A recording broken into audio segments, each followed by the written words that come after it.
Bueno, a nivel profesional, la verdad es que la experiencia de la crisis lo que ha determinado es un alto nivel de solidaridad, ¿no? Y un alto nivel de comprensión y empatía por sectores que están más perjudicados o empresas que están más perjudicados, y la unión hace la fuerza y es el momento de ayudarnos, ¿no? Creo que a nivel profesional he visto una gran solidaridad entre empresarios y entre canales, con otros sectores, o sea que ha sido, la verdad es que muy interesante y muy gratificante, ¿no? Ver que en momentos difíciles nos unimos.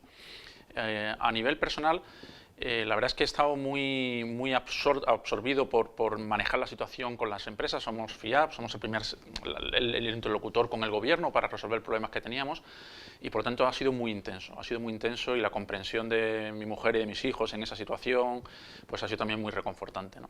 La preocupación por el equipo de FIAP, ¿no? O sea, tú de repente coges y mandas a alguien a casa.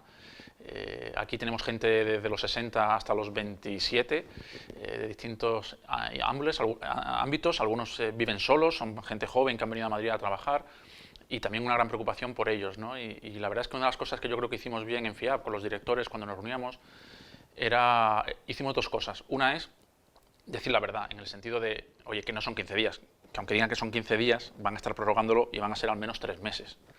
Y eso de decirlo desde el principio, que causó choque en el equipo, luego fue muy reconfortante en el sentido de que ganaron mucha confianza en, oye, nos decís las cosas como son, no vais a remolque. Y lo segundo es que hicimos para manejar la situación los viernes de tapeo. O sea, somos la industria de alimentación y bebida, entonces los viernes, vía Zoom, evidentemente, vía plataforma tecnológica, todo el equipo nos juntamos para tener una horita de conversación no relacionada con el trabajo, por supuesto. Un viernes nos dio por disfrazarnos a todos, y con eso mantenemos también un espíritu un poco alegre y jovial, ¿no?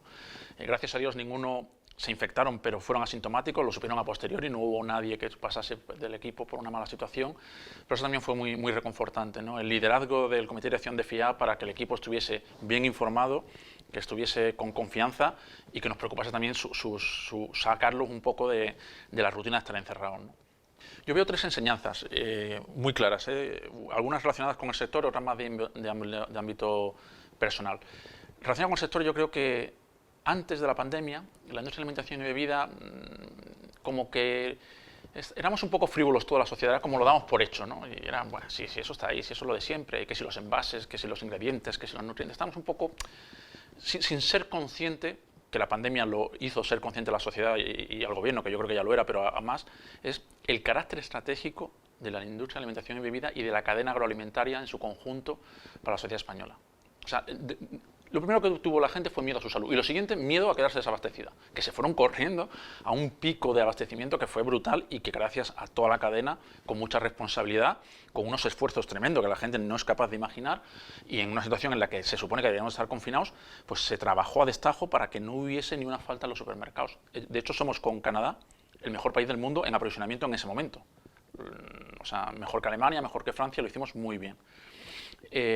Y por lo tanto la gente ha cogido conciencia de que somos un sector estratégico, de que tenemos mucha suerte a tener tanta variedad de producto, con tanta calidad y tanta seguridad alimentaria, que yo creo que ahora ya somos más conscientes de que esto tiene un valor estratégico que hay que preservar, y hay que trabajar bien, y hay que ser responsables, y la sostenibilidad es importantísima, pero yo creo que ya no estamos tan frívolos como ante la pandemia con el sector. Esa sería la primera enseñanza, ¿no? La segunda enseñanza yo creo que es lo que he mencionado al principio, la colaboración y solidaridad, ¿no? Todos a una, tanto en la proximidad del barrio como ciudadanos, como en las empresas. Nosotros, la hostelería, que ha estado muy castigada, pero muy castigada durante esta pandemia, y sigue estándolo, que además se le ha demonizado sin ciencia y sin estudios, porque qué curioso que Inglaterra, que hace un estudio, solo el 3% de los contagios se dan en la hostelería y el 45% en los hogares. Y el propio primer ministro holandés pide por favor a las familias que se reúnan en la hostelería, que es más seguro que en casa, porque en casa nos confiamos, pensamos que un familiar no contagia, y es todo lo contrario. Entonces es muy peligroso, ¿no? Entonces, pues ese sector que está tan castigado, hemos hecho una simbiosis, nos hemos juntado y hemos hecho junto con la hostelería, ACOC, FIAP y Hostelería de España, para ayudarnos, para ayudarlos que salgan adelante. Son pymes eminentemente, son empresas familiares, y nos hemos juntado, ¿no? O sea, con lo cual la colaboración y la solidaridad creo que ha sido la segunda enseñanza importante.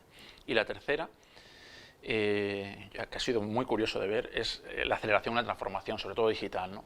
Pero planes que las compañías tenían para 3 años lo han ejecutado en 6 meses. Entonces la transformación digital ha sido brutal, ha sido brutal.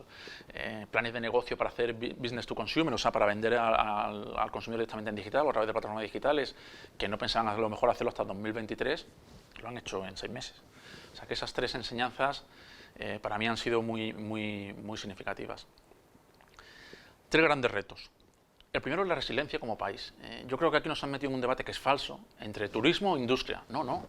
O sea, nosotros tenemos una ventaja competitiva única, que podemos tener el trinomio alimentación, gastronomía, turismo como eje fundamental, porque ningún otro país tiene nuestra localización geográfica, nuestra cultura, nuestra gastronomía, nuestras playas, nuestra historia, pero también podemos reindustrializar el país. No hay que renunciar a ninguna. Si hacemos esa ecuación bien y aumentamos la resiliencia de España como país, estaremos en una situación imbatible, porque nadie puede tener esa doble combinación, muy pocos países pueden tener esa doble combinación. Por lo tanto, ese sería el primer reto. Hay que incrementar la resiliencia del país sin renunciar a lo que ya tenemos. La segunda, para mí, es tenemos que tener como sociedad, y eso es fundamental, un espíritu crítico y un nivel de exigencia mayor. A nosotros, a las empresas, estamos acostumbrados a que se nos midan por resultados. Y yo creo que como sociedad tenemos que hacer lo mismo. Tanto con nuestros gobernantes, sean del signo político que sean, y hay que exigirles resultados y objetivos. No hay que entrar en polémicas ideológicas, es resultados y positivos. Y como sociedad también, resultados y objetivos. Si sabemos que hemos salido de una pandemia, no podemos volver a juntarnos como si no hubiese pasado nada en julio, como sociedad. O sea, que eso es la segunda reto que creo que tenemos que interiorizarnos como sociedad y ser más exigente y tener un espíritu más crítico en lo personal, en lo empresarial y en lo político. Y el tercero es la colaboración público-privada. Creo que es verdad que el gobierno y las administraciones en su conjunto, locales, autonómicas, nunca han pasado por esto, pero yo creo que nos ha faltado un poco más de sintonía pública-privada. Creo que hubiésemos podido trabajar mejor si hubiésemos estado más juntos, ¿no? Y creo que todavía podemos hacerlo con los fondos europeos y demás. Por lo tanto, ahí, por nuestra parte, estamos dispuestos y lo que queremos es que las otras administraciones también interlocuten mejor. Por lo tanto, esos serían mis 3 retos, ¿no? Resiliencia, exigencia, espíritu crítico y colaboración público-privada. Sí, yo creo que esta pandemia va a transformar la manera en que trabajamos como industria de alimentación y bebidas. Voy a ir un poco por cada parte o eslabón, ¿no? Yo creo que, por ejemplo, las cadenas de aprovisionamiento, nuestros proveedores. Nosotros transformamos el 70% de la materia prima que hacen los productores primarios y los ganaderos en este país, ¿no? Los transformamos para elaborar alimentos y bebidas. Yo creo que estamos en un enfoque, todos, creo que esto es genérico para todos los sectores, pero yo hablo por el mío, donde estábamos en un enfoque de aprovisionamiento global y económico, ¿no? Un poco basado en unos estándares que había que cumplir, pero viendo un poco esto. Yo creo que vamos a pasar a cadenas de aprovisionamiento mucho más estratégicas. Vamos a buscar a proveedores muy cercanos, muy ágiles, muy flexibles y que te aseguren pues, una capacidad estratégica de aprovisionarte, ¿no? Y yo creo que eso va a ser fundamental. Luego la producción también creo que va a cambiar. La producción va a cambiar en el sentido de que se va a digitalizar la industria 4.0 y todo lo que estará relacionado con ese tipo de cuestiones también va a ser muy importante. Flujos estancos, estos de seguridad, toda la manera que veníamos de producir, creo que se van a meter cambios orientados un poco a tener la capacidad de reaccionar ante situaciones críticas como la que hemos vivido, ¿no? Las relaciones laborales yo creo que también van a cambiar muchísimo. Yo creo que vamos a pasar de una visión de no accidentes laborales a una visión de salud integral del trabajador. Vamos a pasar con el teletrabajo a una forma distinta de relacionarse los empleados de una compañía. Creo que vamos a ser más solidarios, que va a haber más visión conjunta oye, tenemos que trabajar juntos, con lo cual creo que eso también va a cambiar y, por supuesto, la relación con el consumidor.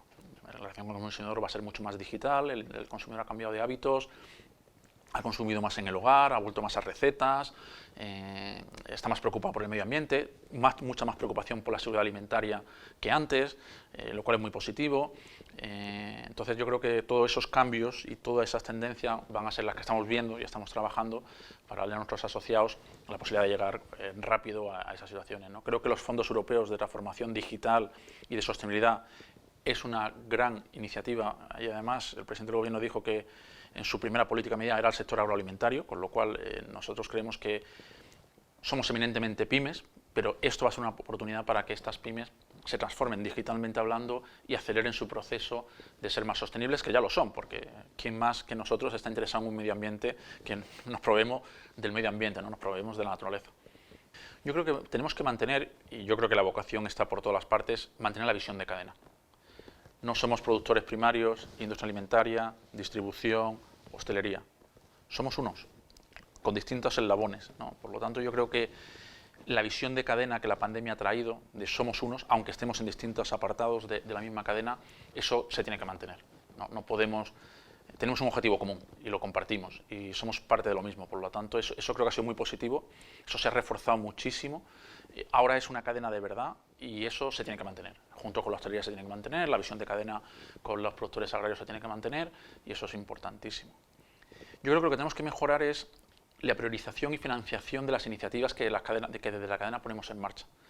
Yo creo que no estamos acostumbrados a vernos tan conjuntamente y tan cercanos, tenemos que reajustar esas prioridades, porque a lo mejor tengo que ser generoso y no mi prioridad es la una, o si no es la de ellos, porque afecta a mí, porque afecta al otro, ¿no? Por lo tanto, creo que mejoraremos la priorización y la financiación de las actividades para que como cadena funcionemos mejor y seamos más sólidos. Yo creo que eso es fundamental, ¿no? Y tenemos que cambiar la colaboración público-privada. Creo que tenemos que ser mucho más, tiene que estar mucho más integrada.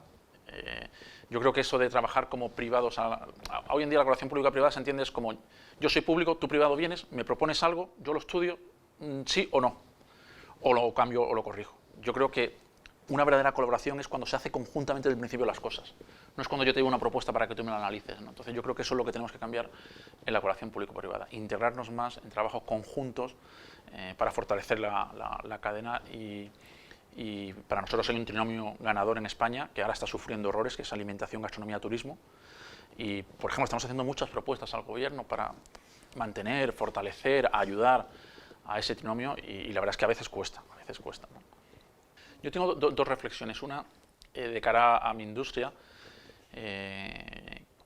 creo que es fundamental que haya empresas de capital español de la industria de alimentación y bebidas que sean verdaderamente globales. Creo que tenemos bancos entre los top 10 mundial, textiles, automoción, ingenierías, en todos los sectores tenemos grandes compañías que son tractoras del sector en sí mismo, ¿no? Pues en la industria de alimentación y bebidas somos eminentemente pymes, nos falta alguna empresa con una dimensión importante a nivel mundial que tire de toda la industria en su conjunto, siendo el primer sector industrial del país y siendo una industria muy competitiva y muy valorada en el mundo, pero somos pymes. Entonces yo creo que nos falta, de cara a futuro, tenemos que hacer ese esfuerzo por tener un liderazgo global en la industria de alimentación y bebidas, ¿no? Y creo que eso va a ser un eje de los próximos años, porque además con estas pandemias, cuanto más global sea y más fuerte seas, mejor eres capaz de resistirla y más ayudas a tu sector a resistirla y más ayudas a tu país a resistirla. Con lo cual, yo creo que eso va a ser una reflexión de futuro que quiero hacer.